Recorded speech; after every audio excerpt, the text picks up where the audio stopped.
BSBPK 2022. Jadi bahan sokongan ni sebenarnya tuan-tuan ada yang bertanya apa bahan sokongan ni. Sebenarnya bahan sokongan ni kepada kaedah-kaedah pembelajaran sebagai panduan kita guru-guru dalam usaha kita untuk memantapkan lagi kompetensi kita sebagai guru, seterusnya meningkatkan lagi potensi pelajar-pelajar kita terutamanya dalam bidang akademik. Jadi atas dasar itu pada petang ini, pada sesi pada petang ini kita ada pembentangan sebenarnya, pembentangan ringkas tentang kaedah-kaedah pembelajaran ni yang akan disampaikan oleh pegawai-pegawai IC Plus yang sememangnya mahirlah dalam bahagian ni. Dan sebenarnya kaedah-kaedah ni telah pun diedarkan pada tahun lepas sebenarnya. Pada tahun lepas, namun pihak KPM dapati masih banyak lagi sekolah, masih banyak lagi guru yang belum tahu tentang perkara itu, tentang pembelajaran terbeza, pembelajaran teradun, pembelajaran masteri dan sebagainya. Ada ramai lagi yang belum tahu, tak pasti sangkut dekat mana. Tapi insya-Allah selepas sesi pada petang ni kita sama-sama faham dan kita sama-sama sebarkan untuk maklumat guru-guru kita di sekolah, insya-Allah. Jadi baiklah, untuk memulakan program kita pada petang ni, saya dengan segala hormatnya mempersilakan Tuan Ayub bin Ahmad, Timbalan Pengarah Pendidikan Sektor Pembelajaran untuk menyampaikan kata-kata haluan. Jadi dengan segala hormatnya, dipersilakan. Assalamualaikum warahmatullahi wabarakatuh. Salam sejahtera. Salam Malaysia Madani. Salam Suraibin wa Isilan. Bismillahirrahmanirrahim. Alhamdulillahirabbil alamin wassalatu wassalamu ala asyrafil anbiya'i mursalin wa ala alihi wa sahbihi ajma'in. Rabbi shrah sadri wa yassir li amri wa tamim lisani yafqahu qawli. Allahumma shalli ala sayyidina Muhammad wa la hawla wa la quwwata illa billah. Okey, tuan-tuan dan puan-puan yang saya hormati, sebelum tu yang berusaha Cikgu Said Arif Manja, penolong pengarah sains sosial, barisan KBP yang ada bersama dengan kita hari ini, barisan penolong kanan, barisan guru-guru kanan, ketua-ketua panitia dan juga rakan-rakan saya yang bertugas di pembelajaran. So tuan-tuan dan puan-puan, hari ini kita ada satu program macam biasa. Waktu petang SPB akan sibuk dengan bertemu dengan guru. Sekejap lagi ada pertemuan dengan guru-guru panitia matematik sekolah rendah, dan ada 3 semua hari ini, 1 online, 2 bersemuka. So dalam hal ini tuan-tuan dan puan-puan, kita mengharapkan juga sektor-sektor lain juga memilih pendekatan yang sama. Suara tak dengar ya? Syed, suara saya okey tak Syed? Dengar. Okey, jelas. Okay. Kalau tak dengar tu maksud dia line di tempat dia lah. Okey, so dalam hal ini tuan-tuan dan puan-puan, kita juga mengharapkan agar sektor-sektor lain juga memilih pendekatan kita, iaitu menggunakan petang sebagai salah satu medium untuk kita bertemu, sama ada secara online ataupun secara bersemuka. Di LTC, saya berada di LTC, ada pembinaan senang menebuk sini akan bunyi lah, gangguan sedikit ya. So kita mengharapkan begini ya tuan-tuan dan puan-puan, bila mana kita mengadakan pertemuan di waktu petang, maka masa pagi diguna pakai ataupun dioptimum untuk proses pengajaran dan pembelajaran rakan-rakan guru kita untuk mengajar anak murid di sekolah. Itu yang kita harapkan. Walaupun ada sektor-sektor lain yang masih lagi menggunakan bila mana ruang dan peluang kita tak memanggil waktu pagi, mereka guna waktu pagi dan sebagainya. Adalah juga yang saya tegur baru ni ya. So tuan-tuan dan puan-puan, berkaitan dengan bahan sokongan, berkaitan dengan pengajaran dan pembelajaran kita, iaitu kepada 4 medium ataupun method pengajaran dan pembelajaran. Yang pertamanya blended learning ataupun pembelajaran teradun, mastery learning ataupun pembelajaran mastery, lepas tu multiple intelligence ataupun kecerdasan pelbagai, dan sudah pasti differentiated learning ataupun pendekatan terbeza. Ada 4 pendekatan ataupun metod pengajaran yang akan diberi penerangan secara ringkas kepada rakan-rakan guru yang lain. Kerana pada saya, ini adalah bidang profesional kita, dan sudah pasti bila sebut saya bidang profesional kita, tuan-tuan dan puan-puan telah pun mengetahui telah pun menyedari bahawa metodologi pengajaran dan pembelajaran ini mempunyai pelbagai kaedah, pelbagai jenis, pelbagai pendekatan, yang mana pendekatan-pendekatan ini merupakan pendekatan yang boleh digunakan pakai dalam konteks kita mengajar murid-murid kita. Itu perkara yang asas. Jadi kalau timbul isu pelajar murid ataupun guru tidak mengetahui, pada saya itu adalah sesuatu yang malang dalam konteks pengajaran dan pembelajaran di dunia hari ini, khususnya di Bumi Perlis ataupun Bumi 09. Okey, yang pertama pada asasnya saya nak share sikit tuan-tuan dan puan sebelum saya pass kepada rakan-rakan saya yang bertugas di SIC Plus ataupun bertugas sebagai SIC Plus. Yang pertamanya Perlis dipilih untuk mengaplikasikan pembelajaran teradun ataupun blended learning. Dengan kata lain, pendekatan KPM di bawah bahagian perkembangan kurikulum meletakkan ataupun memilih beberapa negeri untuk mengaplikasikan beberapa metodologi ataupun pendekatan-pendekatan pengajaran tertentu. Bagi negeri Perlis, dipilih, kita diminta mengutamakan pengajaran pembelajaran dalam konteks pembelajaran teradun ataupun blended learning. So blended learning ini bukanlah sesuatu yang susah, sebab ianya gabungan konvensional dengan gabungan yang up to date ataupun yang baru. Bila mana kita berada dalam zon PKP dahulunya, kita menggunakan everythingnya menggunakan online pendekatan kita. Dan sebelum itu bersemuka secara konvensional.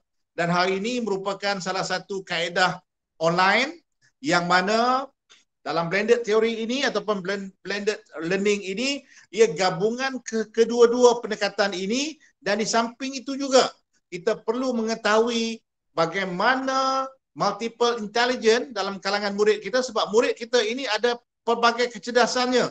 Ada yang kinesthetic, ada yang logical, matematik, ada yang musical, ada spiritual dan sebagainya. Maka dalam cikgu nak menggabungkan, mengadunkan ini, maka cikgu perlu mengetahui apa yang ada dalam kalangan anak-anak murid tuan-tuan dan perempuan, kecerdasannya di mana dalam konteks tuan-tuan nak memilih kaedah-kaedah pengajaran dan pembelajaran. So dalam hal ini tuan-tuan dan perempuan, blended ini merupakan satu pendekatan yang saya ulang buat kali ketiga, diminta untuk diaplikasikan secara menyeluruh di negeri Perlis oleh KPM. Dan dalam masa yang sama juga kita tidak boleh meninggal apa itu mastery learning, iaitu mengajar pelajar menguasai subjek, menguasai konten, sehinggalah pelajar-pelajar itu menguasai, barulah kita bergerak ke topik yang seterusnya. Ya, ini kaedah yang dikatakan tidak akan ada pelajar-pelajar yang tercicir, dan bila mana pelajar itu menguasai satu topik, maka lebih mudah kita bergerak ke topik yang berikutnya. Ada juga mazhab lain mengatakan kalau pendekatan mastery learning ini kita berdepan dengan isu nak habiskan silibus, isu sebab exam kita secara keseluruhan dan sebagainya. Tetapi tak apa, kita fokus kepada teradun. So akan diterangkan kepada tuan-tuan dan perempuan melalui SIC Plus, dan saya juga mengharapkan sangat pada tuan-tuan dan perempuan, walaupun saya akan left sekejap lagi, akan bergerak menuju ke LTC,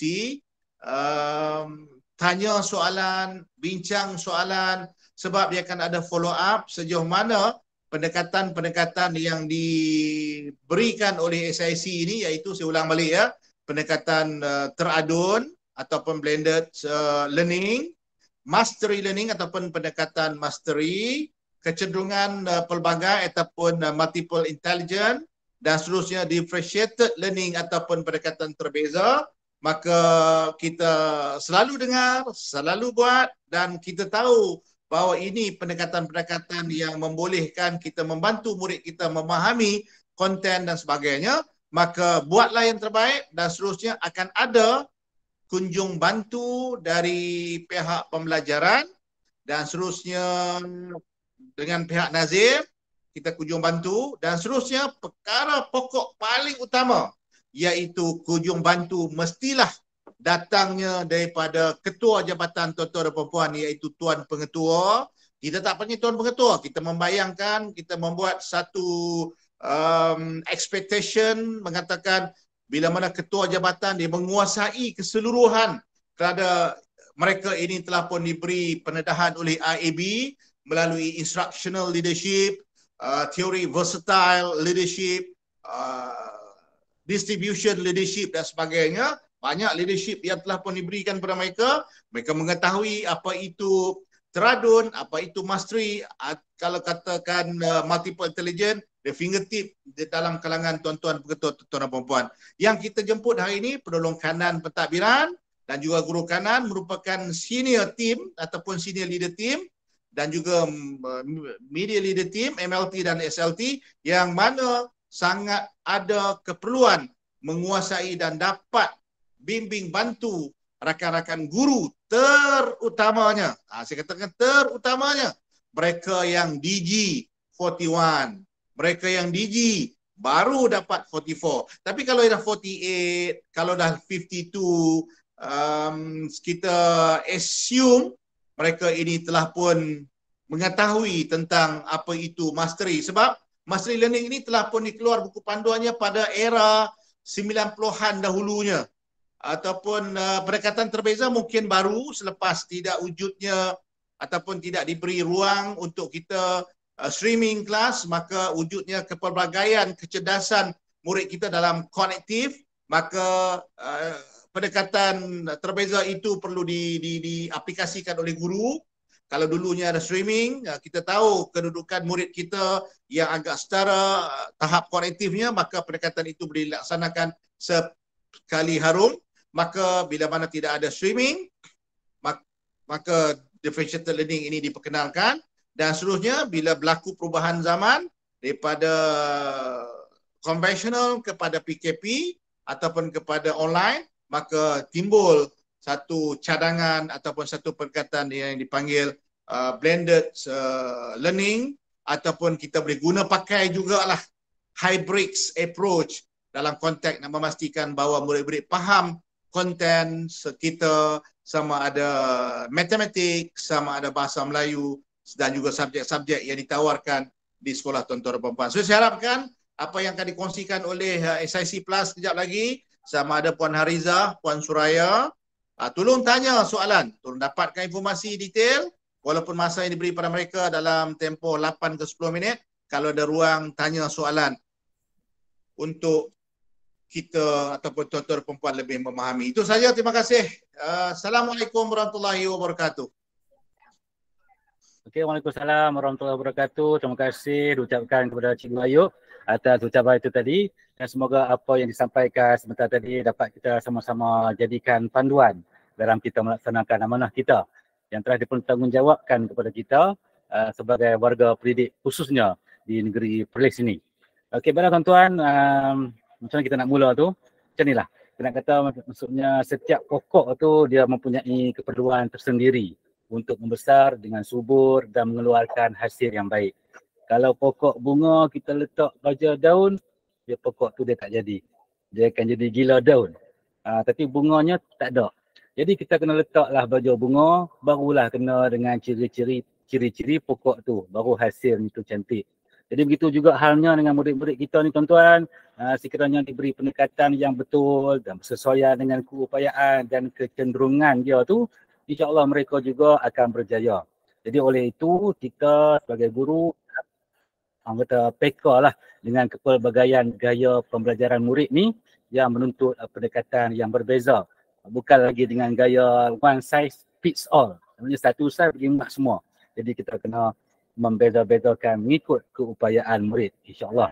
Jadi itulah sebenarnya yang nak sampaikan dalam DSBPK ni. Jadi ini untuk menerangkan, saya bukanlah orang yang pakar, tapi kita ada dah pembentang-pembentang kita yang dah pun bersedia ni untuk menerangkan kepada kita dengan lebih lengkap, dan kita serahkan kepada yang pakar lah, mudah kan. Jadi pada petang ni sama-samalah kita kosongkan gelas kita bersedia untuk menerima ilmu yang bakal disampaikan oleh pegawai-pegawai SIC Plus. Tak lama, pembentangan tu lebih kurang dalam satu pembentangan 8 ke 10 minit sahaja. Okey, untuk yang pertama ni untuk kita persilakan Cikgu Hariza. Cikgu Hariza dengan pembentangannya tentang pedagogi terbeza. Dengan segala hormatnya, silakan Cikgu.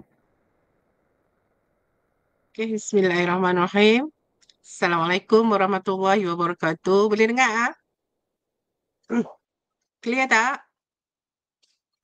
Ya, boleh. Okey, terima kasih. Okey, Yang Berusaha, Tuan Timbalan, Cikgu Ayub, barisan KPP, seterusnya penolong kanan pentadbiran dari sekolah kebangsaan dan sekolah menengah, guru-guru kanan, SU Curriculum, untuk sekolah rendah dan sekolah menengah, dan difahamkan Ketua Panitia Negeri juga ada dalam sesi pada petang ini, serta yang dihormati rakan-rakan di sektor pembelajaran. Okey, untuk pembentangan yang pertama iaitu modul pedagogi terbeza, saya dipertanggungjawabkan untuk memberi sedikit taklimat lah ataupun gambaran ringkas tentang pedagogi terbeza ini. Jadi sejarahnya pedagogi terbeza ini, kalau dululah dalam KBSM kita selalu ditekankan dengan berdasarkan aras murid. Jadi untuk dalam KSSM ini dan juga KSSR kita gunakan jenama sebagai pedagogi terbeza. Okey, rasionalnya ialah inilah analoginya, kata setiap pokok tu mempunyai keperluan tersendiri untuk membesar seperti kata Cikgu Said tadi. Jadi begitu jugalah dengan murid-murid kita yang sebenarnya mempunyai potensi tersendiri.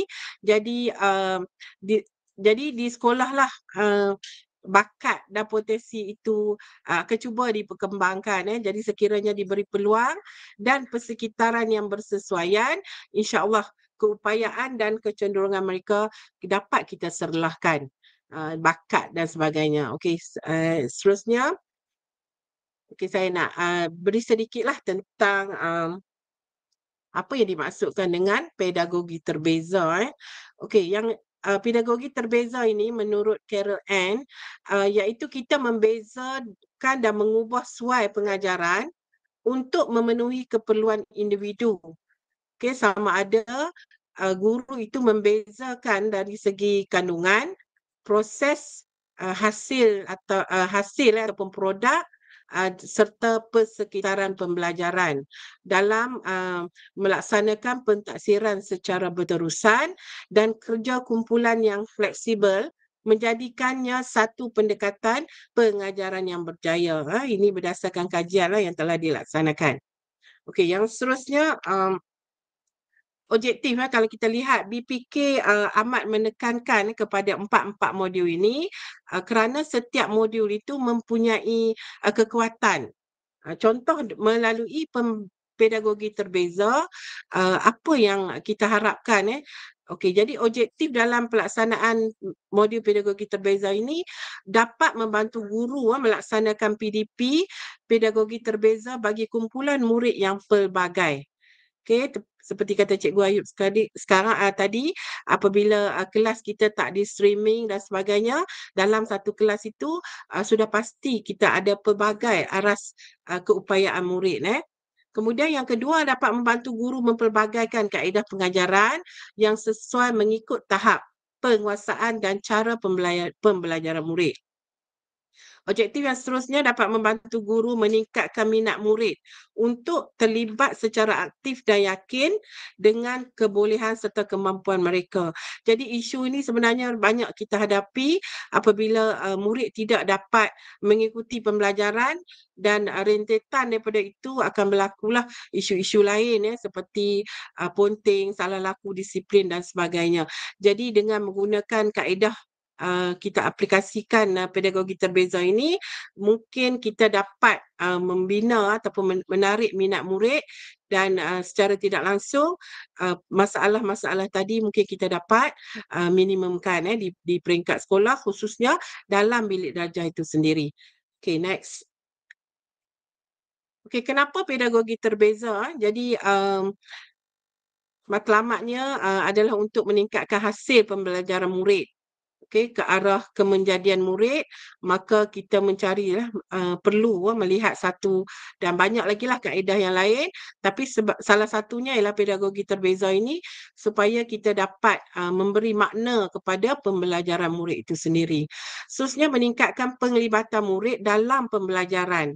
Okey, kita tidak mahu ada murid yang tersisih. Okey, contohnya apabila guru macam kita hanya melihat kepada satu pendekatan, jadi kemungkinan ada murid yang tak dapat ikut pembelajaran dan sebagainya dan akhirnya mereka akan ketinggalan dan tersisih. Okay, meningkatkan minat murid untuk belajar apabila kita memberi dalam pedagogi terbeza ini kita lebih membimbing dan memberi fokus terutama kepada kumpulan-kumpulan yang aras yang rendah dan sebagainya, dan hasil daripada itu berlakulah sentuhan antara guru dan pelajar-pelajar yang aras rendah dan sederhana ini, maka pelajar-pelajar akhirnya akan rasa dihargai dan seterusnya akan meningkatkan minat mereka terutamanya kepada subjek itu. Dan memang kita tak nafikan bahawa orang kata apa, guru ni dia mempunyai satu kuasa lah untuk memberi tarikan kepada murid ni. Contohnya apabila murid tu dia minat kepada seorang cikgu tu, minat ni dalam kata ada banyaklah faktor yang dia minat pada cikgu ni. Jadi salah satunya mungkin pendekatan cikgu tu dalam PDP di samping adalah mungkin faktor personality dan sebagainya. Jadi sebagai klien kita, jadi murid ni perlulah kita santunilah dengan sebaik mungkin. Seterusnya meningkatkan kesedaran dan potensi murid. Jadi melalui pendekatan yang mungkin grup kecil atau one to one ini secara tidak langsung kita dapat kenal potensi mereka dan mencungkil bakat yang ada dan seterusnya kita dapat meningkatkan kesedaran terutamanya kepada pentingnya pelajaran tu. Seterusnya meningkatkan pembelajaran murid yang efisien dan pemahaman yang mendalam. Jadi satu-satu topik, satu-satu isu ataupun masalah dalam pembelajaran, kita bersama-sama dengan murid tu atau cuba untuk memberi pemahaman yang mendalam lah. Jadi kita sebab itu kalau ini pun kita kaitkan juga dengan PBD di mana murid itu perlulah kita terokai kebolehan mereka dan cungkil bakat yang mereka ada. Okay, so next kita akan lihat tentang kenapa perlunya pembelajaran dan pembelajaran terbeza. Ini semua sebenarnya fokus kepada murid. Jadi pelbagai keperluan murid kita ini berbeza keperluan. Kemudian latar belakang pendidikan yang berbeza, kita tahu apabila masuk sama ada ke sekolah rendah di peringkat selepas pra dan sebagainya, mungkin tahap pendidikan mereka berbeza dari keluarga dan komuniti yang berbeza. Jadi duduk dalam satu kelas, jadi guru di situ perlulah mengetahui latar belakang murid, latar belakang keluarga dan sebagainya. Kemudian dari segi kemahiran berbahasa juga berbeza. Okey, jangka masa dan tumpuan minat terhadap sesuatu pembelajaran, sesuatu subjek juga berbeza. Sebab itu kadang-kadang kita dapati murid yang sama tetapi respon kepada subjek berbeza. Jadi cikgu ni dia okey. Jadi subjek yang tu jadi tertinggal pula. Jadi sebenarnya mungkin guru-guru boleh duduk sama-sama lah untuk kita lihat balik bagaimana untuk kita memberi tumpuan dan mencungkil minat murid terhadap mata pelajaran kita tu. Seterusnya latar belakang budaya yang berbeza. Okey, walaupun kita tengok katakan pelajar Melayu contohnya, tetapi mungkin budaya dan cara hidup berbeza di kampung dia, di rumah dia. Jadi ada kawan yang berbeza cara hidup. Jadi bila duduk dalam satu kelas, kitalah yang bertanggungjawab untuk sama-sama melihat apa keperluan pelajar-pelajar tadi ataupun murid-murid tadi. Okey, dalam pelaksanaan pedagogi terbeza ini telah diletakkanlah satu kerangka pelaksanaan pedagogi terbeza yang inisiatif ini dibuat oleh BPK lah. BPK dengan kerjasama IPG. Jadi kita akan lihat di sini bahawa apabila kita nak melaksanakan pedagogi terbeza secara orang kata apa idealnya lah mengikut ada 5 prinsip. Okey, 5 prinsip utama, kemudian ada 4 elemen pedagogi terbeza dan seterusnya akan menujulah kepada kemenjadian murid dari segi kesediaan, minat murid dan profil murid. Jadi ini kalau kita betul-betul mengikut model itulah tetapi sebenarnya di peringkat bilik darjah guru lah yang sebenarnya faham apakah terbeza itu dari segi mana, keperluan itu dari segi mana. Jadi dengan menggunakan 5 prinsip dan 4 elemen ini diharap PDP guru ini akan mengambil kira aspek terbeza lah supaya tidak ada keciciran dalam bilik darjah ataupun dalam pembelajaran murid. Okay, so next. Sedikit saya akan terangkan tentang elemen tadilah. Okey, 4 elemen yang dimaksudkan dalam pedagogi terbeza ini ialah dari segi isi kandungan, kemudian proses, yang ketiga dari segi produk ataupun hasil pembelajaran dan seterusnya lihat persekitaran di mana pembelajaran itu ataupun outcome itu kita dapat. Contohnya kalau di sini mungkin berlaku di dalam bilik darjah ataupun mungkin berlaku secara luar bilik darjah ataupun persekitarannya mungkin berlaku di dua-dua lokasi tadi, bilik darjah dan luar bilik darjah. Dan kemungkinan juga di makmal komputer dan sebagainya. Jadi ikut kepada perancangan guru lah macam mana guru menyusun proses pembelajaran dan bagaimana produk yang diinginkan hasil daripada pembelajaran tersebut. Jadi kalau produk ini dia lebih kepada mengikut aras keupayaan murid lah. Nanti saya akan tunjukkan contoh dalam beberapa subjek bagaimana proses dan produk itu boleh dibezakan. Okey, seterusnya kita lihat kepada isi kandungan lah, bagaimana guru mengubah suai isi kandungan pelajaran dan kualiti bahan serta sumber pembelajaran mengikut aras keupayaan murid. Jadi guru ini dia akan rujuk di SKP dan menggunakan di SKP itu sebagai panduan tetapi mengambil di SKP itu dan diubah suai mengikut keperluan murid di dalam bilik darjah pada ketika itu. Okey, contohnya dalam objektif pembelajaran menyenaraikan 3 langkah persamaan linear ini untuk matematik. Kemudian kumpulan 1 akan mengikut setiap langkah menyelesaikan satu persamaan linear. Manakala kumpulan 2 mempelajari ketiga-tiga. Di sini pun kita sudah nampak ada inisiatif cikgu dalam pembelajaran terbeza. Mungkin kumpulan 1 tu ialah murid yang aras rendah berbanding dengan kumpulan 2. Okay, next. Okey, seterusnya kita lihat kepada proses. Guru mengubah suai bagaimana murid memperoleh maklumat yang diberi. Okey, sama juga kumpulan 1 dan juga kumpulan 2. Kalau kita lihat di situ adalah perbezaan contohnya dari segi pembentangan dan satu lagi menyelesaikan latihan atas talian yang diberikan. Yang ini mungkin untuk murid yang aras tinggi lah. Berbanding dengan kumpulan 1 itu mungkin murid aras sederhana ataupun aras rendah. Okey, next kita nak tengok dari segi hasil pembelajaran. Guru mengubah suai cara bagaimana murid tunjukkan yang mereka tahu, faham dan boleh menyampaikan semula isi kandungan pelajaran yang telah mereka pelajari. Okey, dalam situasi ini guru membuat beberapa pilihan lah kepada murid untuk mereka mempersembahkan hasil daripada pembelajaran mereka. Jadi kalau di sini kita tengok ada persembahan dalam bentuk penyelesaian masalah dan juga ada pembentangan dalam bentuk PowerPoint.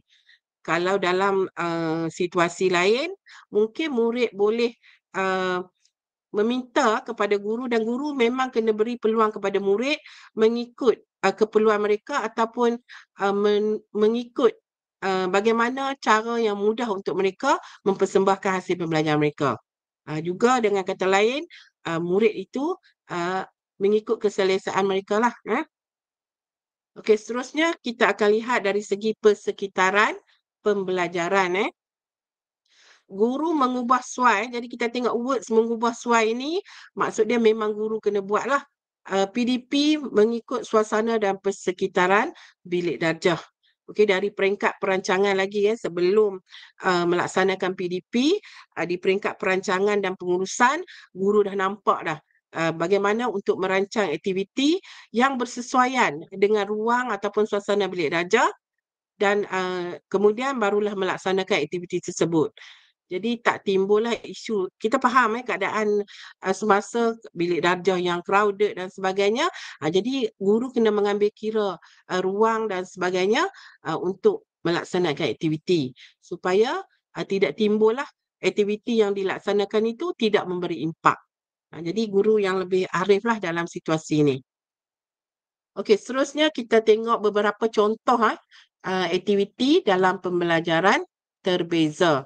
Ada yang saya ambil secara dalam BPK dan ada juga dalam RPH cikgu. Okey, yang ini dalam pendidikan moral tahun 5. Bagaimana kita lihat contoh PDP pedagogi terbeza, ada 3 kumpulan. Kumpulan santun, sopan dan hormat. Kemudian terbeza dari segi 2, iaitu proses dan produk. Manakala isi kandungan dan persekitaran adalah sama. Jadi kalau beza proses itu mungkinlah satu kumpulan akan meneroka dan menulis perkataan. Ini kumpulan ni kalau kita tengok dia kuatlah kumpulannya aras rendah. Meneroka, membuat pemerhatian dan melukis. Jadi kita tengok aktiviti dia tu lebih sikit daripada kumpulan tadi. Meneroka, membuat pemerhatian dan mencipta. Yang ini memang kita nampak kumpulan hormat ni terdiri daripada pelajar yang aras yang tinggi lah. Begitu juga dengan produk. Kalau kita tengok kumpulan tinggi ni atau kumpulan aras tinggi ni mungkin dia lebih mencabarlah berbanding dengan kumpulan-kumpulan yang lain. Sama juga dalam subjek-subjek yang lain. Sebenarnya itulah yang dikatakan perancangan guru tu penting. Okey, yang ini contoh daripada aktiviti PDP Bahasa Melayu yang saya baru tengok yang telah dihasilkan oleh seorang guru. Bagaimana dalam RPH itu sendiri kita dah nampak kumpulan aras rendah diminta membentangkan dapatan menggunakan peta minda daripada tugasan. Jadi peta minda ini sebagai satu alat sokongan kepada kumpulan aras rendah berbanding dengan kumpulan lain yang boleh membuat pembentangan secara lisan. Jadi itu nampak dalam PDP itu ada unsur-unsur terbeza lah.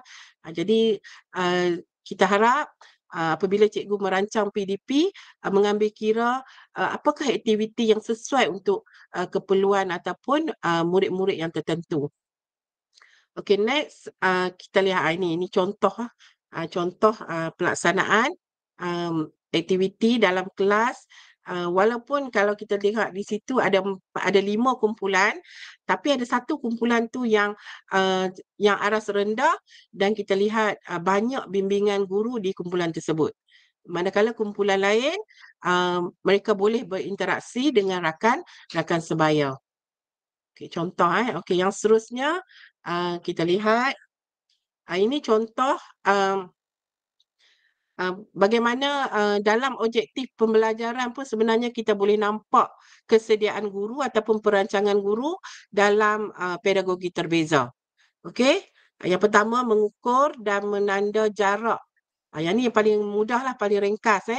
Kemudian untuk kumpulan sederhana, dia ada sedikit dia punya pemeringkatan di situ, dan manakala kumpulannya aras tinggi, pembelajaran ataupun proses yang perlu mereka lalui itu lebih mencabar daripada rakan-rakan lain lah. Okay, next. Ini contoh contoh penulisan RPH lah untuk pembelajaran terbeza. Tak perlu panjang cikgu tetapi jelas. Walaupun pendek tetapi jelas. Contohnya cikgu boleh buat catatan saja. Yang ini sebenarnya dalam KPM ni memang mereka akan tulis dengan jelas macam ni lah. Tetapi dalam RPH cikgu yang paling ringkas sekarang ni pun, dalam bahagian aktiviti cikgu boleh buat catatan lah sedikit tentang menunjukkan ada unsur-unsur ataupun elemen terbeza dalam PDP cikgu. Kalau tak sampai kalau melibatkan 3 aras tu mungkin agak sukar, cikgu boleh beza dalam 2 kumpulan pun dah okey. Nampak terbeza itu Okey, seterusnya ini contohlah aktiviti. Kita boleh jalankan aktiviti seperti biasa dalam PDP, tetapi selepas kita mengambil kira keperluan murid tadilah untuk mencapai objektif yang telah kita tetapkan. Okey, ini gambarlah cikgu boleh tengok aktiviti pembelajaran terbeza. Okey, dan satu lagi yang pentinglah saya nak tekankan sebelum berakhir tentang SKPM G2 dan pembelajaran terbeza. Dalam standard 4 kita memang tak boleh lari Sebab itu cerita sikitlah pengalaman bila kita pergi coaching di sekolah. Kita tak tengok lagi kelas tapi kita tengok 4.11 je, iaitu kita tengok RPH cikgu. Bila kita tengok RPH cikgu, di situ pun kita nampak dalam perancangan PDP tu, RPH cikgu tidak memberi penekanan kepada elemen terbeza. Sedangkan kita tahu dalam standard 4.1 tu dah ada elemen terbeza. Jadi kalau di sini kita tengok 4.1 pun tak nampak yang cikgu akan laksanakan PDP tu ada aktiviti yang membezakan murid-murid itu. Jadi di situ pun sebenarnya kalau kita tengok balik kepada tindakan dan standard kualiti, memang paling tinggi kalau nak bagi markah cikgu masa tu pun mungkin boleh dapat dalam sederhana saja. Jadi pentingnya terbeza ini dalam standard 4. Jadi kalau kita tengok tu 4.2 ada, 4.3, 4.4, 4.5 dan juga 4.6. Frasa-frasa ini sebenarnya memerlukan guru merujuk kepada elemen terbeza dalam pelaksanaan PDP. Jadi dengan kata lain, terbeza sangat-sangat penting apabila kita tengok balik dalam standard 4. Jadi kalau elemen terbeza ini tak dilaksanakan, maka PDP itu perlulah cikgu buat penambahbaikan. Jadi saya rasa itu saja daripada saya tentang pedagogi terbeza. Jadi mungkin kalau ada kesempatan yang lain, dan sebenarnya setiap sekolah ni akan dihadiri oleh SIC, jadi itulah ruang yang cikgu boleh gunakan untuk berdiskusi sebenarnya.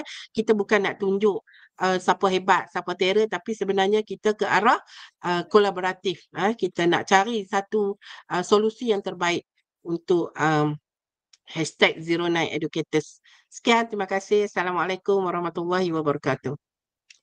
Okey, Waalaikumsalam warahmatullahi wabarakatuh. Terima kasih kepada Cikgu Harizah binti Jaafar, Pegawai SIC Plus Bahasa, atas pembentangan tentang pembelajaran terbeza itu tadi. Jadi secara ringkasnya tu, guru mengajar mengikut aras dan keperluan murid. Okey, Alhamdulillah. Terima kasih Cikgu Harizah yang dikongsikan.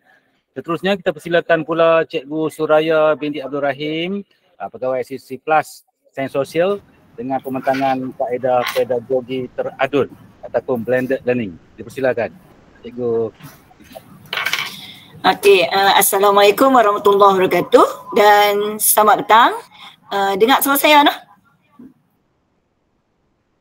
Clear? Dengar. Okey. Okey, cikgu. Jadi yang berusaha Timbalan Pengarah Pendidikan Sektor Pelajaran, Tuan Ayub bin Ahmad, rakan-rakan sektor pembelajaran, penolong kanan pentadbiran, guru kanan sekolah menengah, setiausaha kurikulum, dan juga bersama kita hari ini adalah Ketua Panitia Mata Pelajaran Negeri Sekolah Menengah dan Sekolah Rendah. Jadi saya Puan Suraya Ibrahim mewakili pegawai SISC Plus Unit Sains Sosial.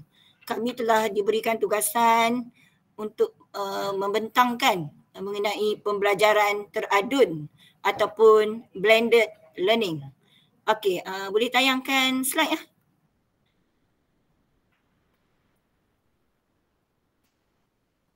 Okey.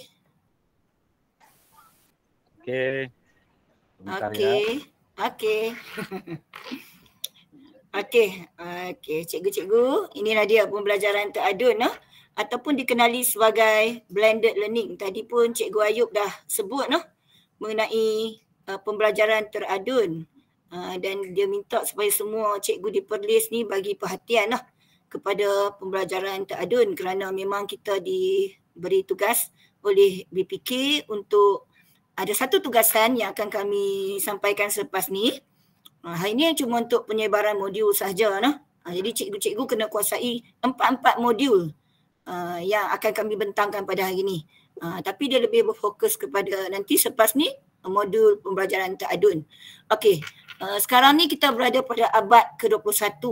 Okey, jadi pendidikan abad ke-21 ni, generasi yang sekarang ni kita sedang hadapi adalah generasi alfa.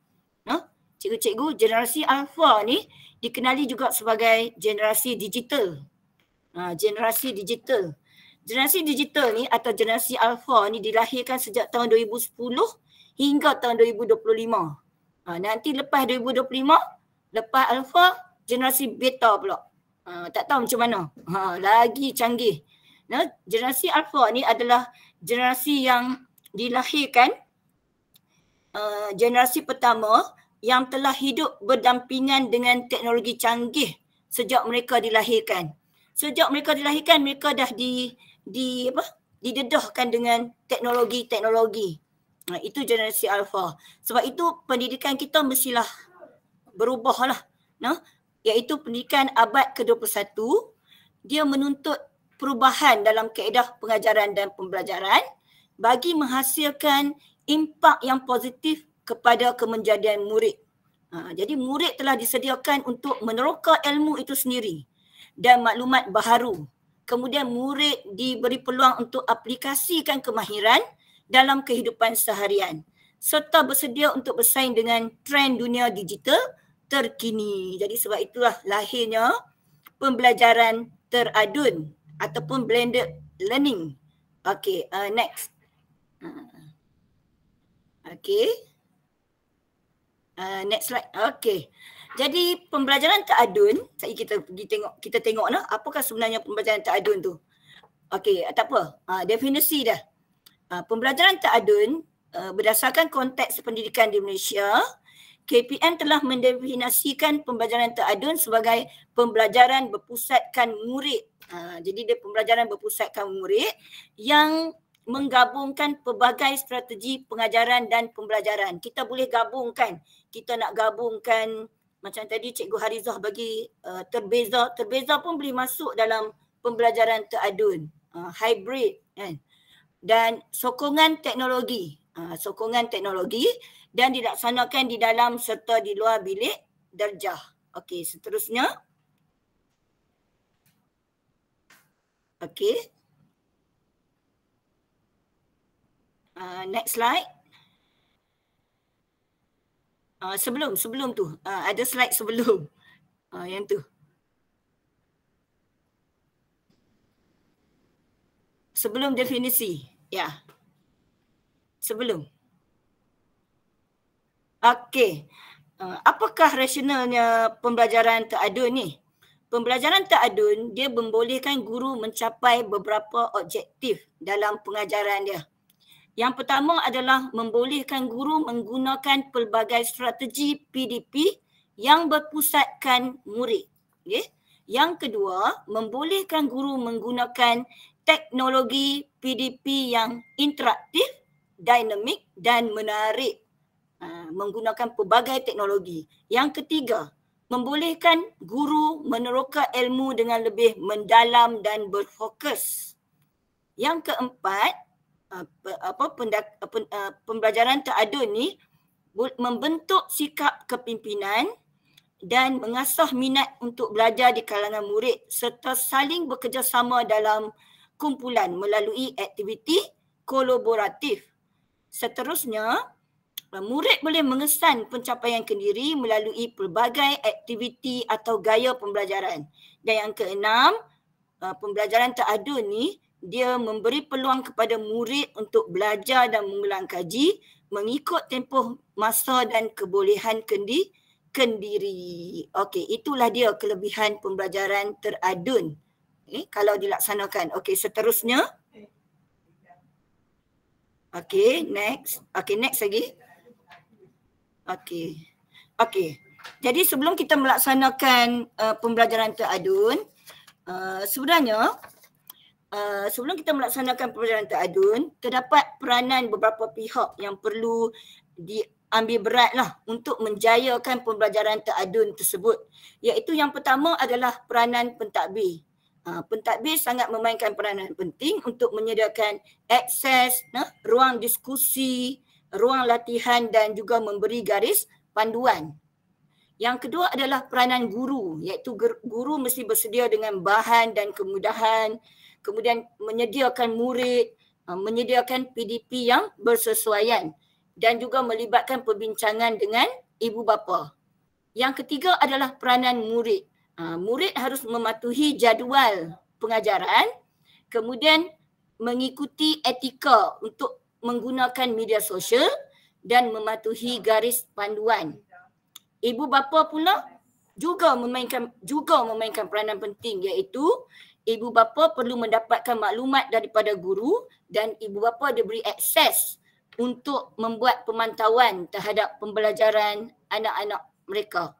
Dan yang kelima adalah pihak komuniti juga memainkan peranan penting, iaitu masyarakat, iaitu dengan memberi bantuan material dan sokongan serta perkhidmatan. Okey, aspek yang perlu diambil kira untuk melaksanakan pembelajaran teradun adalah yang pertama, kesediaan guru, yang kedua kesediaan murid, yang ketiga adalah perancangan guru, yang keempat prasarana yang wujud di sekolah cikgu, yang kelima adalah lokaliti dan yang keenam adalah pentaksiran. Pentaksiran juga perlu dilaksanakan dalam pembelajaran teradun. Okey, seterusnya. Okey, terdapat beberapa langkah lah untuk melaksanakan pembelajaran teradun, iaitu kita bahagikan kepada sebelum, semasa dan selepas. Sebelum adalah seperti guru menentukan komponen pengajaran seperti hasil pembelajaran yang ingin dicapai, topik yang ingin diajar, kemudian pentaksiran yang akan dilakukan. Kemudian guru menetapkan tempoh masa pembelajaran. Yang ketiga adalah turutan ataupun susunan kronologi pengajaran dan pembelajaran yang akan dilaksanakan. Ini semasa membuat RPH lah, rancangan pengajaran harian. Kemudian semasa cikgu akan tentukan, guru akan tentukan dia nak gunakan mood apa, bersemuka ke atau hybrid. Kemudian lokasi dan ruang yang akan digunakan sama ada di bilik darjah, di makmal komputer sekolah ataupun di rumah dan juga pusat komuniti. Kemudian peranan aktif oleh pihak pentadbir, guru, murid dan komuniti perlu juga disertakan semasa pembelajaran teradun. Kaedah, guru perlu menentukan kaedah pengajaran secara langsung ataupun berpusatkan pelajar ataupun tahap interaktif dan aktif. Okey, selepas struktur iaitu self-paced ataupun aktiviti itu dijalankan secara berkumpulan atau individu. Teknologi dan media yang akan digunakan iaitu pembangunan bahan dan platform. Kemudian pelaksanaan PDP ataupun set induksi serta yang terakhir adalah refleksi penghasilan PDP. Ini adalah langkah untuk melaksanakan pembelajaran teradun. Okey, seterusnya. Okey, pentaksiran juga dilaksanakan semasa proses pembelajaran teradun ya cikgu-cikgu, iaitu pentaksiran dijalankan secara berterusan sama ada menggunakan kaedah pemerhatian, lisan ataupun penulisan. Pelaksanaan dengan alatan digital, Telegram boleh dilaksanakan, pentaksiran melalui Telegram, WhatsApp, Kahoot, Google Meet, Microsoft Teams ataupun Webex. Okey, seterusnya. Okey, model pembelajaran teradu ni sebenarnya ada 4 cikgu nah, iaitu yang pertama model putaran, yang kedua model flex, yang ketiga model a la carte dan yang keempat adalah model enriched virtual. Tetapi yang dipilih oleh BPK yang dikatakan sesuai untuk sekolah adalah model putaran. Nah, cikgu nah. Jadi kita kena fokus kepada model putaran, iaitu model putaran ni dia ada putaran stesen, dia ada model putaran makmal, kemudian dia ada model kelas berbalik ataupun flip classroom dan yang keempat adalah putaran individu. Tapi yang dipilih oleh BPK hanya 3 putaran saja yang sesuai dilaksanakan di sekolah lah, iaitu putaran stesen, putaran makmal dan kelas berbalik. Okey, seterusnya. Okey. Model pembelajaran teradun iaitu yang melibatkan model putaran stesen. Model putaran stesen, model putaran ni maksudnya putaran tu berlaku pergerakan dari satu tempat ke tempat yang lain ataupun dari satu modaliti ke modaliti yang lain. Model putaran stesen iaitu murid beredar melalui semua stesen yang berbeza mengikut jadual yang ditetapkan oleh guru atau budi bicara guru bagi mengikuti pembelajaran yang dirancang.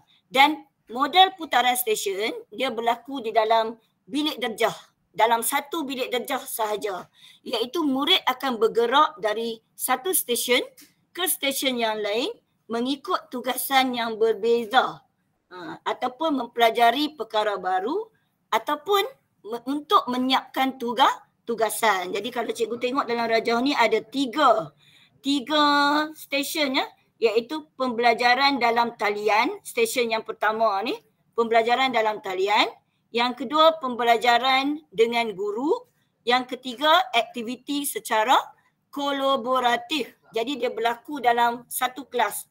Mungkin kumpulan yang pertama akan buat pembelajaran dalam talian dulu. Kemudian dia akan bergerak ke pembelajaran dengan guru. Kemudian dari stesen yang kedua dia akan bergerak ke aktiviti secara kolaboratif. Contohnya dia nak menyiapkan tugasan dia ke, dia nak buat aktiviti berkumpulan. Okey. Jadi sekurang-kurangnya satu stesen untuk pembelajaran dalam talian bersama dengan aktiviti dalam kumpulan kecil atau pengajaran kelas atau projek kumpulan atau tunjuk ajar individu ataupun tugasan menggunakan pensel dan kertas. Ini aktiviti secara kolaboratif. Okey? Jadi ini model putaran stesen dia berlaku dalam kelas. Model yang kedua adalah model putaran makmal.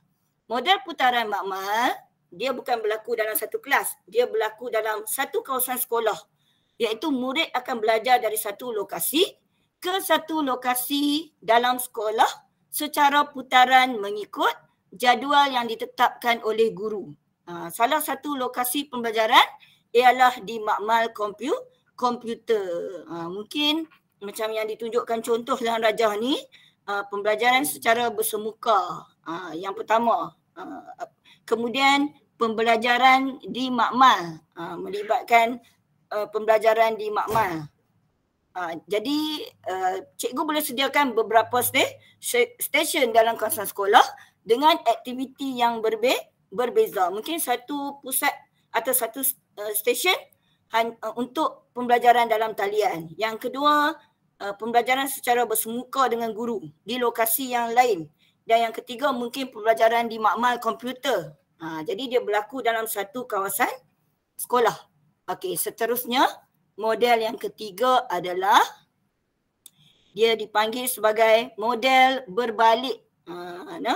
Dia melibatkan dua situasi. Model berbalik ni dia seperti masa kita mengalami model berbalik ni semasa kita melakukan PDPR, cikgu nah.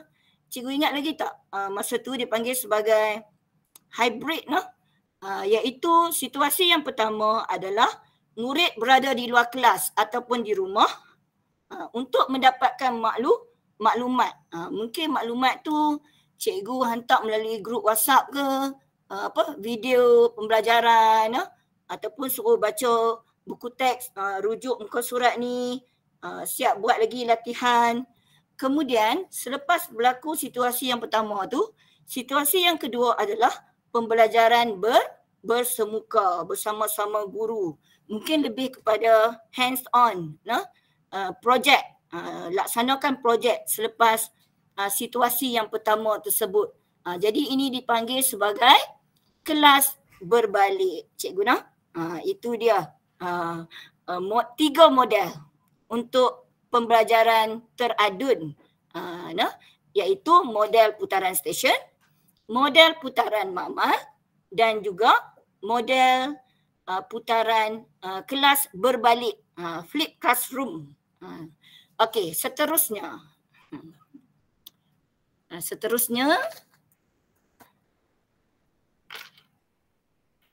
Ya.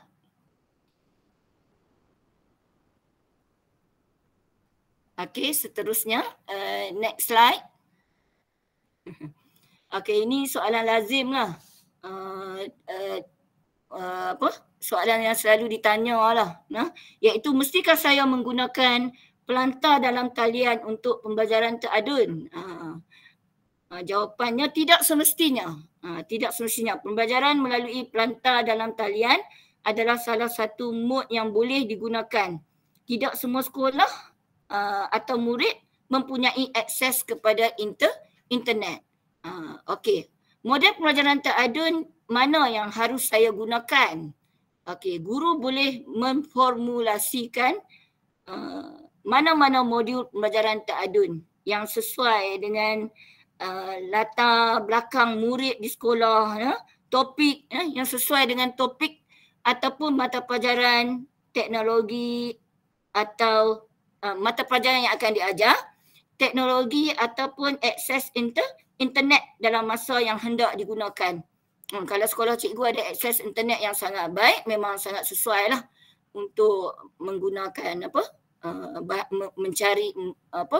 pelajar mencari bahan menggunakan internet.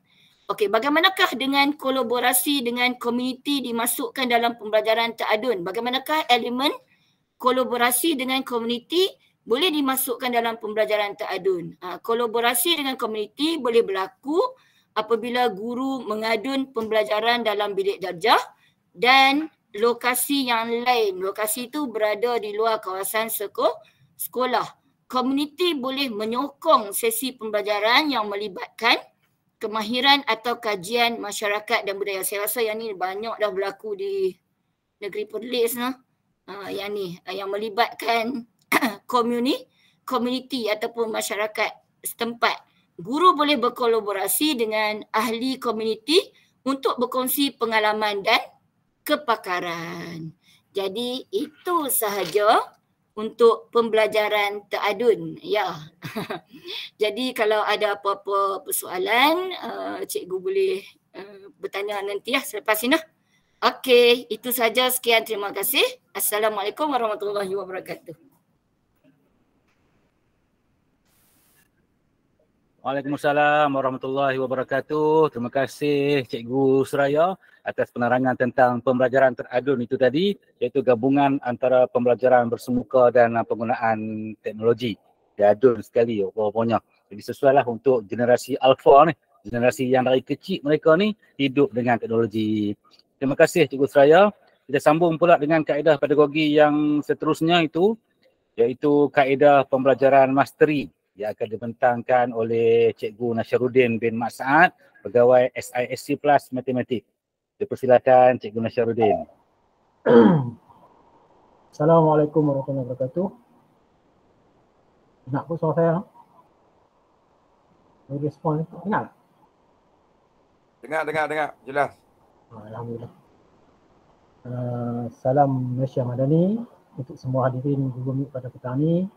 InsyaAllah di kesempatan yang diberikan kepada saya pada petang ni, saya akan cuba untuk menerangkan tentang kaedah yang dinamakan sebagai kaedah pembelajaran mastery.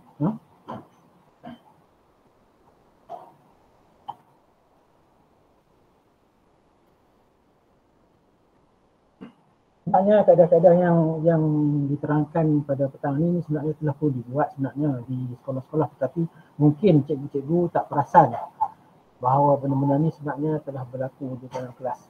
InsyaAllah pada petang ni kita akan cuba membongkarkan semula pembelajaran misteri ini. Saya daripada unit sains dan matematik mewakili rakan-rakan saya. Kami ditugaskan untuk membentangkan tentang pembelajaran misteri ini.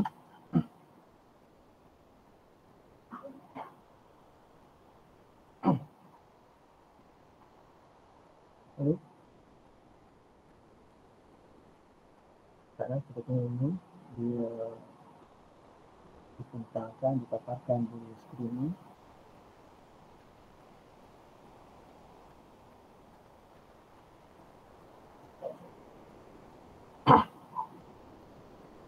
Untuk pertamanya, matlamat model pembelajaran masteri ini adalah menyatakan prinsip pembelajaran masteri dan kita cuba menjelaskan peranan pembelajaran masteri dalam meningkatkan tahap pencapaian murid dan juga melaksanakan pembelajaran masteri dalam PDP.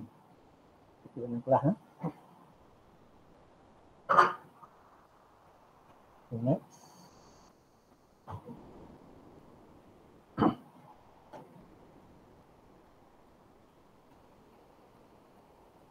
Slide seterusnya.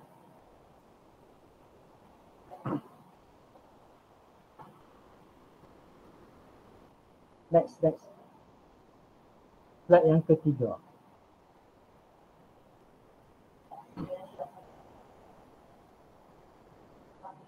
Okey.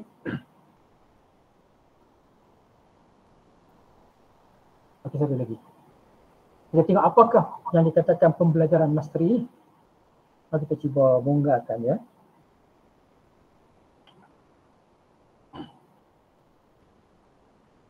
Sebenarnya untuk pengajaran pendekatan masteri ini telah pun dibuat kajian oleh beberapa ilmuwan. Contohnya daripada seorang tokoh terkenal yang kita pun kenal itu ya, iaitu Bloom, iaitu tahun 1968, yang menyatakan pembelajaran masteri merupakan pendekatan pengajaran dan pembelajaran yang berfokuskan penguasaan murid dalam sesuatu perkara yang diajar. Manakala menurut falsafah Bloom menyatakan bahawa semua atau hampir semua murid boleh menguasai sesuatu pengetahuan atau kemahiran dengan baik dan penuh keyakinan sekiranya keadaan yang sesuai serta masa yang mencukupi. Masa yang mencukupi disediakan untuk murid itu menguasai pembelajarannya. Itu kata Bloom. Seterusnya ada seorang lagi iaitu Anderson dan Blocks tahun 1975. Pembelajaran masteri adalah satu set idea dan amalan pengajaran secara individu yang dapat membantu murid untuk belajar secara konsisten. Idea dan amalan ini menghasilkan pengajaran yang sistematik, membantu murid apabila menghadapi masalah pembelajaran serta memperuntukkan masa yang mencukupi. Dia masih tekankan kepada memperuntukkan masa yang mencukupi untuk murid mencapai masteri berdasarkan berpandukan kriteria yang jelas. Dan yang terbaru adalah menurut kajian Pusat Perkembangan Kurikulum tahun 2001, iaitu pembelajaran masteri suatu pendekatan pengajaran dan pembelajaran untuk memastikan semua murid menguasai hasil pembelajaran yang dihasilkan dalam suatu unit pembelajaran sebelum berpindah ke unit pembelajaran yang seterusnya. Makna murid perlu menguasai dulu sebelum berpindah ke unit pembelajaran seterusnya. Pendekatan ini memerlukan peruntukan masa yang mencukupi. Masih ditekankan lagi kepada penuntukan masa yang mencukupi serta proses pengajaran pembelajaran yang berkualiti. Okey. Kita tengok pula ciri-ciri pembelajaran masteri ini. Dia ada sebenarnya ada 8 ciri-ciri dia. Yang pertamanya pelaksanaan berdasarkan tahap kemajuan seorang murid. Okey, di sini adalah pengajaran dan pembelajaran dilaksanakan berdasarkan kemajuan dan pencapaian murid dalam sesuatu tajuk atau topik. Pelajar hanya akan beralih kepada topik yang baru apabila mereka telah berjaya menguasai dan mencapai hasil pembelajaran yang ditetapkan dalam topik yang sedang dipelajari. Itu ciri yang pertama. Ciri yang kedua, bahan pembelajaran dipecahkan dan dibahagikan kepada beberapa segmen kecil yang dikenali sebagai unit pembelajaran. Jadi perlu dipecahkan kepada bahagian yang kecil. Supaya apa? Supaya langkah ini dilaksanakan supaya murid dapat memberi fokus kepada aspek yang lebih kecil. Ini memudahkan mereka menguasai tajuk-tajuk atau unit berkenaan. Itu ciri yang kedua. Ciri yang ketiga adalah setiap unit pembelajaran dinyatakan dalam bentuk hasil pembelajaran. Ini dilakukan supaya penetapan sasaran lebih jelas dan memudahkan pelajar memahami dan mencapainya. Ciri yang seterusnya, dia ada juga dia punya aras, iaitu aras misteri bagi setiap hasil pembelajaran ditetapkan pada aras 80%. Bermakna di sini murid-murid diharapkan dapat menguasai 80% daripada hasil pembelajaran yang telah diajarkan itu. Murid perlu menguasai 80% aras misteri yang ditetapkan pada setiap unit pembelajaran sebelum berpindah ke unit pembelajaran yang baru. Walau bagaimanapun, dia ada pelonggarannya. Guru boleh memulakan markah 50% sebagai sasaran pencapaian atau peratus penguasaan itu perlu dinaikkan secara berangsuran sehingga mencapai 80%. Barulah kita bergerak ke hasil pembelajaran yang lain. Itu dia punya ciri lain. Seterusnya, ciri yang seterusnya ialah proses pengajaran pembelajaran bagi setiap unit pembelajaran dijalankan dengan menggunakan pelbagai strategi dan kaedah serta bahan pengajaran dan pembelajaran yang sesuai secara kelas, kumpulan besar, kumpulan kecil, berpasangan atau secara individu. Di sini jelas bahawa guru-guru perlu memberi beberapa strategi lah untuk murid-murid dapat mencapai hasil pembelajaran tersebut. Seterusnya, menggunakan ujian formatif bersifat diagnostik untuk mengesan kemajuan pembelajaran murid. Penilaian yang dilaksanakan dalam pembelajaran misteri ini boleh dilakukan dalam bentuk formatif atau sematif berdasarkan ujian rujukan kriteria. Penilaian ini juga mestilah bersifat diagnostik dan berdasarkan hasil pembelajaran yang telah ditetapkan. Itu ciri yang seterusnya. Seterusnya, kita tengok lagi ciri-ciri pembelajaran misteri ini, iaitu menggunakan maklum balas yang tepat tentang hasil pembelajaran yang telah dikuasai dan yang belum dikuasai oleh murid. Ya, guru perlu menggunakan instrumen yang bersesuaian bagi mendapatkan maklum balas secara tepat berkenaan penguasaan atau pencapaian hasil pembelajaran. Dan ciri yang seterusnya adalah melaksanakan aktiviti pemulihan dan aktiviti pengayaan mengikut tahap penguasaan setiap murid. Di sini ditekankan untuk kita laksanakan aktiviti pemulihan bagi murid yang belum berjaya dan juga aktiviti pengayaan bagi murid yang telah mencapai tahap penguasaan. Setiap murid perlu mengikuti aktiviti pemulihan sekiranya mereka masih belum menguasai aras misteri yang telah ditetapkan. Manakala bagi yang telah menguasai arah misteri, mereka boleh meneruskan pembelajaran dengan mengikuti aktiviti pengayaan. Okay. Itulah dia ciri-ciri yang telah saya bacakan tadi tentang pembelajaran misteri ini. Dan prinsip asas pembelajaran misteri ini ada 7 prinsip. Kita tengoklah. Yang pertamanya, semua murid normal boleh menguasai semua yang telah diajar oleh guru. Jadi maknanya murid-murid normal yang ada dalam kelas itu dapat menguasai semua yang diajar oleh guru. Yang kedua, pembelajaran dipecahkan kepada unit-unit kecil, pengetahuan disusun daripada mudah kepada yang sukar supaya murid boleh memahami. Apa yang kita ajarkan ni, kita pecahkan kepada unit-unit kecil dan disusun daripada mudah kepada yang sukar. Fahamlah. Yang seterusnya, masa harus mencukupi. Ditekankan masa harus mencukupi dan fleksibel untuk semua murid mencapai hasil pembelajaran yang ditentukan. Di sini bergantung kepada kebijaksanaan guru menguasai masa lah. Okey, menguruskan masa. Seterusnya, guru berkeyakinan semua pelajar berbeza dalam menguasai pembelajaran.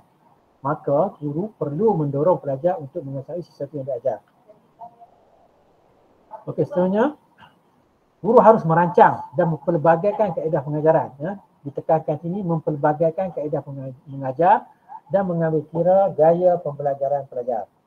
Seterusnya, guru digalakkan untuk mempelbagaikan kaedah dan aktiviti supaya pelajar dapat menguasai sesuatu dalam masa yang singkat. Ya. Dan yang seterusnya, yang ketujuh, prinsip asas pembelajaran ini adalah arahan pengajaran dan pembelajaran bagi setiap unit pembelajaran mestilah jelas.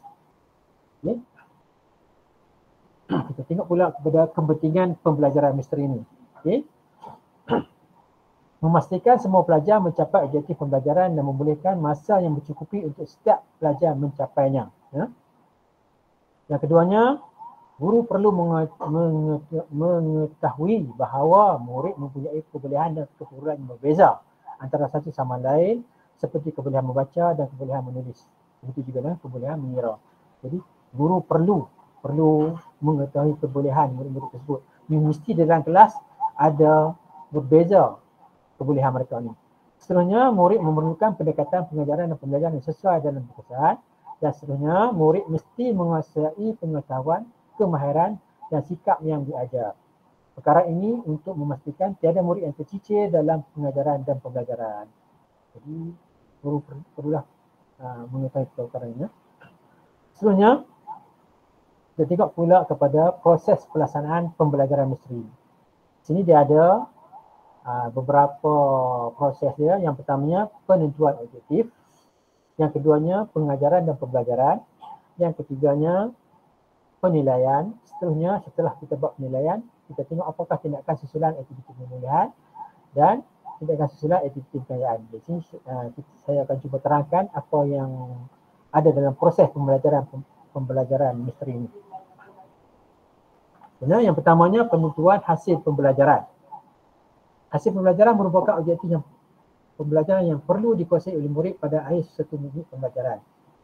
Ia ditentukan untuk mengenal pasti apa yang perlu dikuasai oleh murid dan memberi tumpuan dalam penguasaan hasil pembelajaran serta merancang pelbagai kaedah dan bahan bantu belajar. Ini kita nak menentukan hasil pembelajaran kita ni lah. Okay. Yang seterusnya, semasa merancang aktiviti pengajaran dan pembelajaran,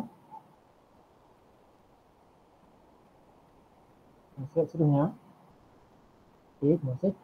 Semasa merancang aktiviti pengajaran dan pembelajaran, guru mesti mengambil kira perkara seperti yang ni. Guru mesti mengambil kira perkara seperti kebolehan dan keupayaan murid berbeza-beza serta mengambil kira kemudahan yang sudah ada dan juga masa yang diperuntukkan untuk mengajar. Guru sudah maklumlah tentang keupayaan murid-muridnya yang berbeza dan mengambil kira kemudahan yang ada untuk menjalankan pengajaran misteri ini. Okay. Seterusnya, proses untuk mengesan perkembangan, kebolehan, keupayaan dan pencapaian murid dijalankan mengikut masa yang ditetapkan sesuai seperti semasa pengajaran dan pembelajaran satu ataupun selepas sesuatu unit pembelajaran atau selepas satu tempoh tertentu seperti mingguan, bulanan, pertengahan tahun atau akhir tahun untuk menilai sejauh mana murid dapat menguasai apa yang diajar. Okay. Seterusnya, tindakan susulan, iaitu bila kita dah buat penilaian tadi, dijalankan setelah kelemahan dan kekuatan pelajaran murid dapat dikenal pasti. Setelah kita dapat kenal pasti apa yang kelemahan dan kekuatan murid, kita buatlah tindakan susulan. Okey, seterusnya aktiviti pemulihan. Ini yang penting juga untuk pembelajaran misteri learning ini. Aktiviti yang dirancangkan untuk membantu murid yang belum melepasi aras misteri. Contohnya, mengajar semula menggunakan kaedah atau bahan yang lain. Ini kita ubah soal. Ubah soal pendekatan, membetulkan pendakwaan yang salah, mengajar secara yang memudahkan untuk menyiasati semula, menggunakan bahan visual, mempermudah dan memperbagaikan latihan, menjalankan aktiviti latih diri, menggalakkan pembelajaran mulai rakan sebaya, membimbing murid menyusun maklumat dalam bentuk ringkas seperti raja, carta atau peta minda dan melatih murid mengenal pasti idea utama. Ini adalah kaedah-kaedah yang boleh kita gunakan untuk aktiviti pemulihan. Pokoknya kita ke arah bagi murid itu dapat memahami apa yang kita nak cuba sampaikan dalam pembelajaran tersebut. Okey, seterusnya aktiviti pengayaan. Ada murid-murid di kalangan murid kita yang berjaya menguasai apa yang kita nak ajar, jadi maknanya kita kena buat aktiviti pengayaan kepada mereka, dijalankan untuk murid yang telah menguasai aras misteri.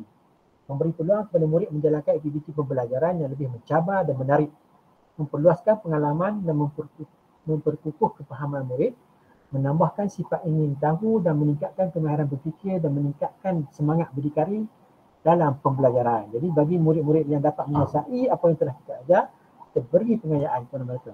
Ini adalah dia ciri-ciri pembelajaran misteri tadi. Terdapat dua aktiviti iaitu pengukuhan dan pengembangan. Ada satu aktiviti kita kata pengukuhan dan satu lagi kita kata pengembangan. Kembangkan lagi pengetahuan mereka tu bagi murid yang berjaya menguasai pengajaran tersebut. Aktiviti pengukuhan ini adalah memantapkan pengetahuan dan kemahiran yang telah dikuasai oleh murid dalam unit pembelajaran yang sama. Contohnya, memberi latihan yang lebih mencabar, memberi banyak latihan dalam bentuk pelbagai bentuk, melatih murid menyampaikan maklumat dalam pelbagai bentuk grafik seperti minda, serta organisasi, melatih murid menjalankan latih tubi, melatih murid mengatasi idea utama dan mengakses maklumat dari laman web bagi murid yang berjaya menguasai pembelajaran tersebut. Jadi kita bagi latihan pengukuhan ini. Sebenarnya ada satu lagi iaitu latihan perkembangan. Pengembangan ini kita besar lagi iaitu mempertingkatkan pengetahuan dan kemahiran murid dalam unit pembelajaran yang sama. Di sini murid boleh digalakkan membuat projek, membuat tugasan atau membuat kajian. Jadi bagi murid yang lebih advance lagi, yang dapat menguasai lagi pembelajaran tersebut, kita bagi lagi advance dia iaitu aktiviti pengembangan.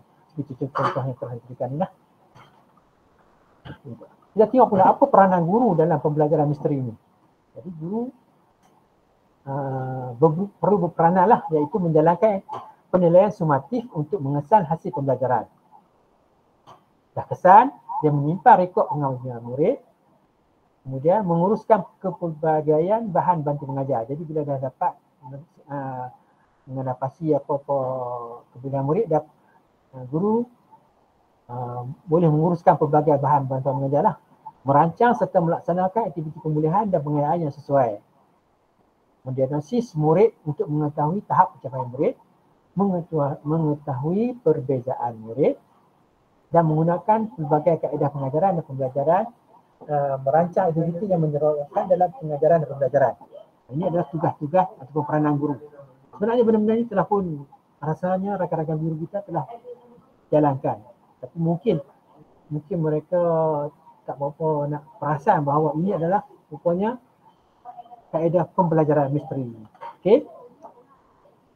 Dia ada beberapa strategi dalam pembelajaran misteri ini iaitu yang pertamanya kaligrafi iaitu menjelaskan kepada murid apa yang mereka jangkakan untuk belajar. Di sini saya rasa dia lebih kepada penekanan kepada kita tulis di papan putih iaitu kriteria kejayaan.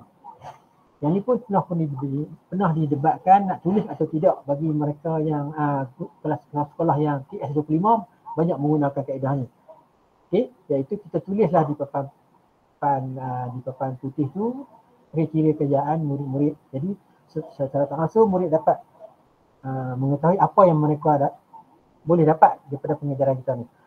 Yang keduanya iaitu inform iaitu mengajar pelajaran bergantung kepada arahan keseluruhan.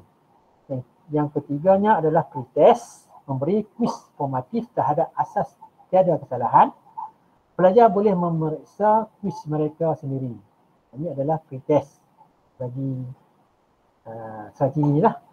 Yang seterusnya adalah group. Berdasarkan keputusan, bahagikan kepada kumpulan misteri dan kumpulan tidak misteri. 80% boleh dianggap sebagai misteri. Jadi bila kita dah berjalankan kuis dan sebagainya, kita dah gunakan kumpulan murid, kita grupkan mereka kepada dua kumpulan ini. Enrich and correct iaitu memberi pengayaan pengajaran kepada kumpulan misteri dan pemulihan kepada kumpulan yang tidak misteri. Tadilah yang telah saya nyatakan tadi ni. Seterusnya, monitor. Itu kita pantau pergerakan pembelajaran pelajar, ubah masa guru dan beri sokongan untuk setiap kumpulan berdasarkan saiz dan juga persembahan. Seterusnya, post test iaitu beri kuis somatis kepada kumpulan yang tidak misteri tadi ni. Jadi kita bagi post test kepada mereka, kita nak uji sejauh mana mereka dapat menguasai apa yang telah kita ajar. Access pada promotion, sekurang-kurangnya 75% pelajar mencapai misteri dalam ujian formatif. Ya? Seterusnya, strateginya adalah retouch. Jika tidak dapat tadi ni, ulang proses bermula dengan pengayaan dan pemulihan pengajaran. Belajar dalam kumpulan kecil, tutorial bersendirian, bahan pengajaran alternatif, kerja rumah tambahan, dan membaca banyak bahan praktikal dan latih tubi. Ini adalah kaedah-kaedah yang boleh kita gunakan untuk kita beri something lagi kepada murid-murid yang tidak menguasai misteri tadi ni. Okay.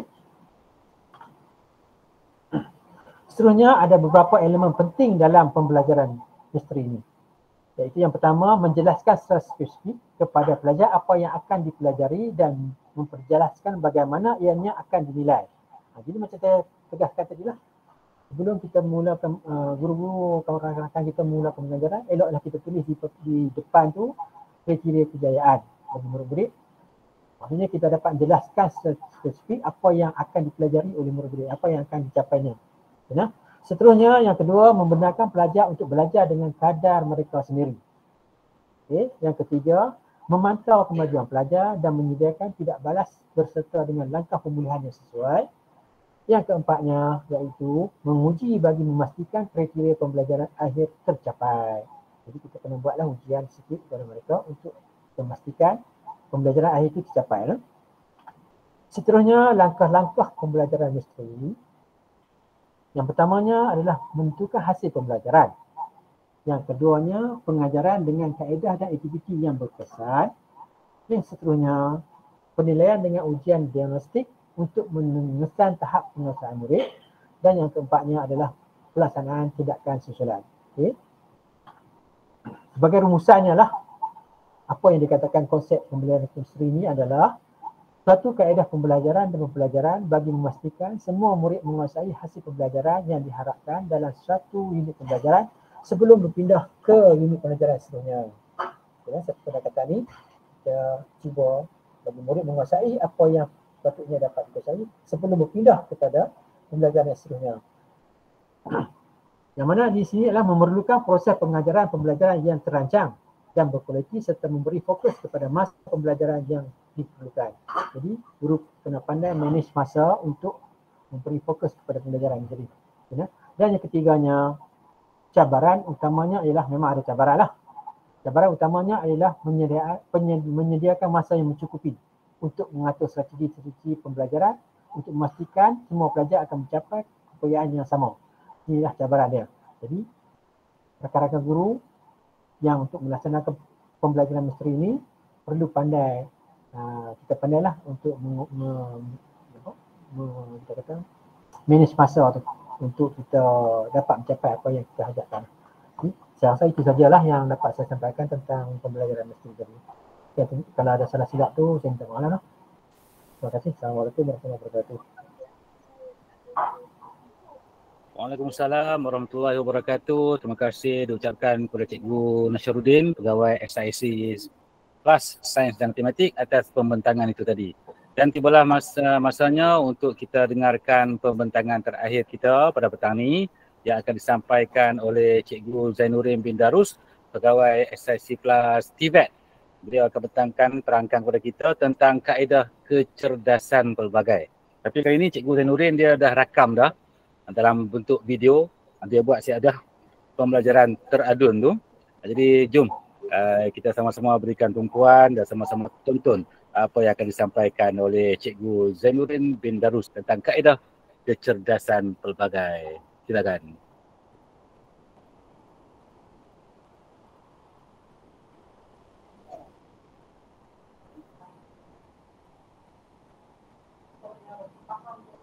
Sebentar ya tuan-tuan.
Sementara tuan-tuan ada masalah teknikal tu begitulah. Bila buat pembelajaran teradu ni menggunakan teknologi ni, masalah-masalah teknikal tu bukannya muncul. Sementara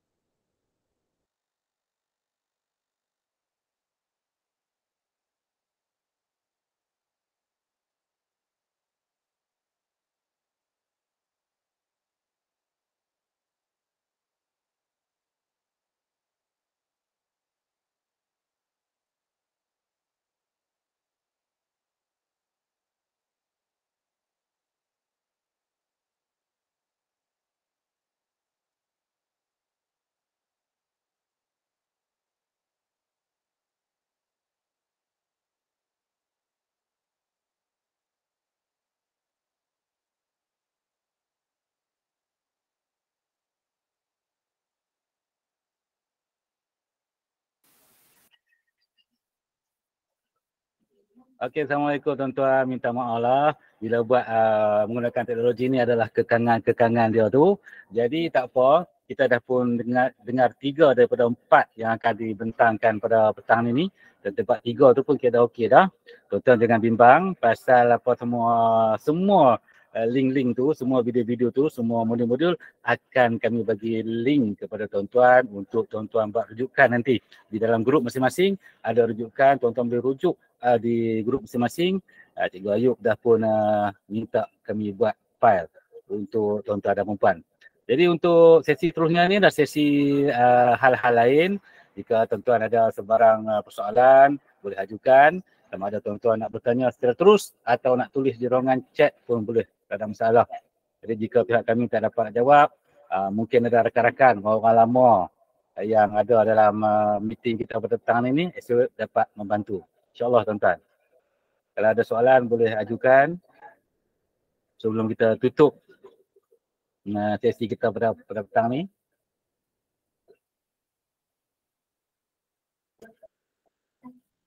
Ada no? Okey. Okey, baik, alhamdulillah. Okey, nampaknya selesai sudah sesi kita pada petang ni. Jadi harapan besar kami di SPB ni supaya tuan-tuan dapat sebarluaskan bahan-bahan sokongan ini, kaedah-kaedah pembelajaran yang kita dapat pada petang ni supaya pelaksanaan PDP di dalam kelas dapat dijalankan dengan lebih mantap dan efektif, insyaAllah. Jadi untuk memudahkan rujukan tuan-tuan tu, selain daripada link yang disediakan oleh KPM, Cikgu Ayub juga minta kami untuk sediakan satu link khas di mana dalam link itu nanti semua bahan-bahan, semua modul rujukan termasuk slide pembentangan video pada petang ni ada dalam file tersebut dan kami akan hantar link tersebut ke dalam kata grup tuan-tuan. Jadi macam-macam ada modul kepimpinan, pengurusan kurikulum dan sebagainya, sesuai untuk fikir pentadbiran, ada modul pembelajaran akses kendiri, semuanya ada. Jadi tuan-tuan rujuklah ada link-link yang akan dipanjangkan ke grup tuan-tuan tu nanti dan sekali lagi kami mohon jasa baik tuan-tuan untuk sebarkan. Ini penting untuk sebarkan ilmu ini. Cikgu Said. Cikgu Said. Saya. Ya, ni Cikgu Suraya ni. Ya, Cikgu Suraya. Ya. Ni unit TVET dia pun nak try bentang guna yang dia pun nak bentang secara Ya, sebab video tu memang dah ada dah. Tunggu sekejap cikgu dah. Okey, kalau itu cikgu tunggu sekejap. Lagi lah. Okey. Nak bentangkan menggunakan slide secara live tuan-tuan, secara langsung. Rakam tak boleh, kita buat secara langsung. InsyaAllah boleh berlaku.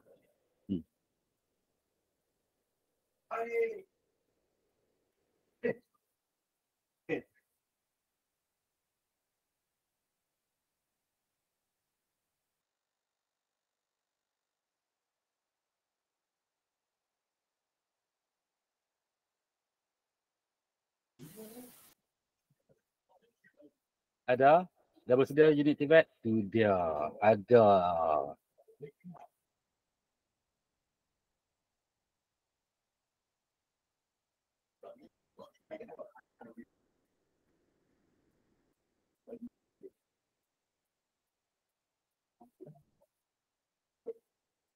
Oh, nak bentangkan melalui video.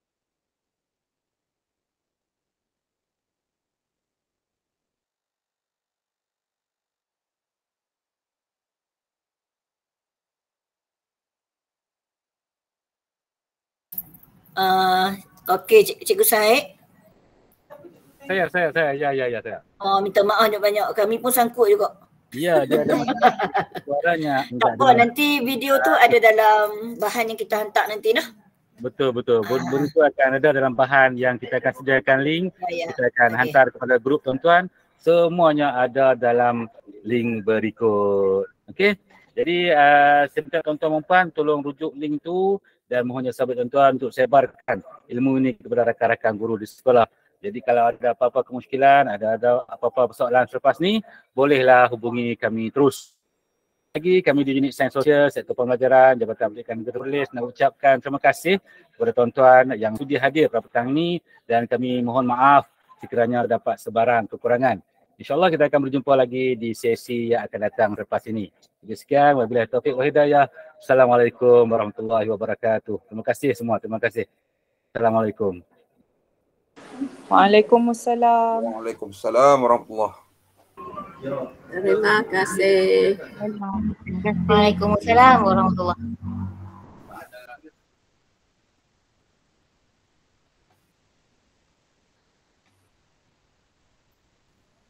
Terima kasih.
Assalamualaikum juga cikgu. Dah habis dah.